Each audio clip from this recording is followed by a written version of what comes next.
Again, I found this to be a difficult question. For one reason, just writing things down and looking at it and trying to see what to do. I do want to point out there's a link over here. I would recommend looking at the way he did it. It's slightly different than the way I'm doing it. All right, I saw something that he necessarily didn't see himself. Right, people see different things, and again, reason for looking at other people's work is so you can make a decision about what works for you. Right, what works for you. All right, so I'm going to go to the whiteboard, and I'm going to write down what I noticed immediately in the problem, by the way. And I'm not saying it's terribly helpful unless you understand what you're looking at. But I do see this over here. See f being composed with x minus 3 over x plus 1. And then I see f being composed with x plus 3 over 1 minus x.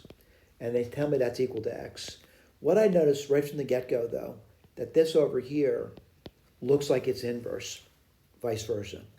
So the first thing I want to do is I want to go through that, and I'm going to say g. Let me get my erase right again. I used the wrong pen. That g of x is equal to x minus 3 over x plus 1. And I actually believe that other guy's the inverse. I'll go through it, though. I believe it or not, I want to make sure it's true. And there's many ways to do it. The way I like doing it is just simply, finding the inverse over here. I'm not going to do domain and range on. It's not important at this point. It's an invertible function. You change the letters. X equals, that's going to be y minus 3, and then y plus 1. I'm just verifying my inverse understanding. And then, I multiply both sides by y plus 1. You get xy plus x equals y minus 3. And let's see, I'm going to say x plus 3 is y minus xy. Just simple manipulation, by the way. I'm just trying to solve for y. And you get this over here. Y, 1 minus x.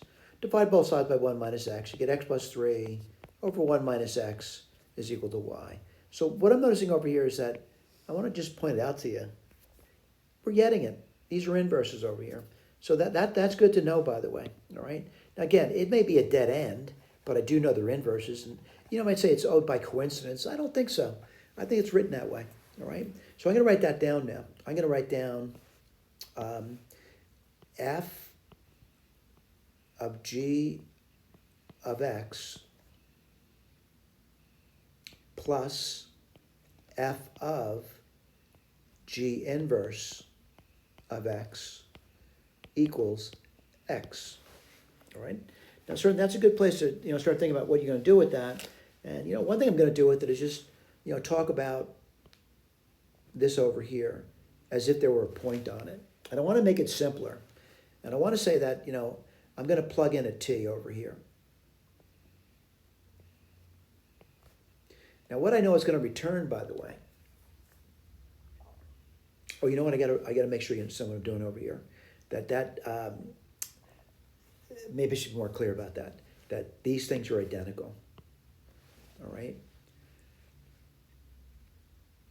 And I'm looking at that now. So the g of x. Right. That's just the x minus 3 over x plus 1, right? So if I put t down, what would you get? You would get t minus 3. Whoops, sorry about that. I didn't mean to do that. You would get t minus 3 over t plus 1. All right? Now I want to point out the inverse over here.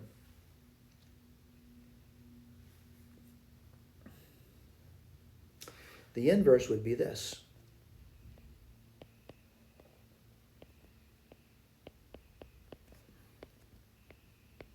They're just a rotation of a coordinate, by the way. All right? I'm kind of looking at that. I'll write that down now. All right, let's put this down. F of, well, I said t, right? And that's going to give me t minus 3 over t plus 1. And this over here is going to give me f of t. It's the output. All right? That's pretty reasonable. Now someone says, I wonder what's on the other side over here. And there's a variety of ways of writing it down, by the way. I mean, I could write down as g G inverse. I could write it down as G inverse G. They're both the same, by the way. But I'm going to pick something that's going to produce this over here. All right? The input, the T. All right, I want that. Now I could do it another way too, by the way. Let me cross this one out. I could also call this thing T. And then the output for that, let's look at that, would be T plus 3 over 1 minus T. And what would this input over here be? It would be T plus 3 over 1 minus T, comma T. Let's write that down. So if I evaluate a T, I'm going to get f of T plus 3 over 1 minus T. And over here, if I evaluate it again, it's just going to be T. It's the output. Now again, I want to pick this thing so it's either way is fine, but I want to pick it so it looks like what I got over here. So T plus 3, 1 minus T. All right? Now granted, someone says, well, what do you do with that? And you could be at a loss at this point. Say, I could do that all day long, but maybe at a loss. But what I'm going to do is I'm going to go back to the land of x's. And I'll write this one over here. F of x minus 3. I'm just saying T is x, by the way. X plus 1 plus f of x equals x minus 3, x plus 1. And the other one's going to be f of x plus f of x plus 3, 1 minus x equals x plus 3, 1 minus x. And what I'm going to do now is just add these two together. And what do you get? You get f of x minus 3 over x plus 1, that's that guy, plus this next guy, I'll put this over here, x plus 3, 1 minus x, plus 2 of these guys, 2f of x. That doesn't look too bad. Now the other guys, look pretty bad to me, by the way. It's x minus 3 over x plus 1. I'm going to write down as an addition problem, but I'm really there's some little problem over here, but I'll take care of that later. All right. Do I recognize that? That's the original statement. F of x minus 3 over x plus 1 plus f of x plus 3 over 1 minus x. That's just x. I'm going to write that down instead now. So what do you get? You get x plus 2f of x equals, well, you know what? I got to add that aside together, by the way. X minus 3 over x plus 1 minus x minus 1. I'm pulling out a minus 1 in that. Just make it a little bit easier for me.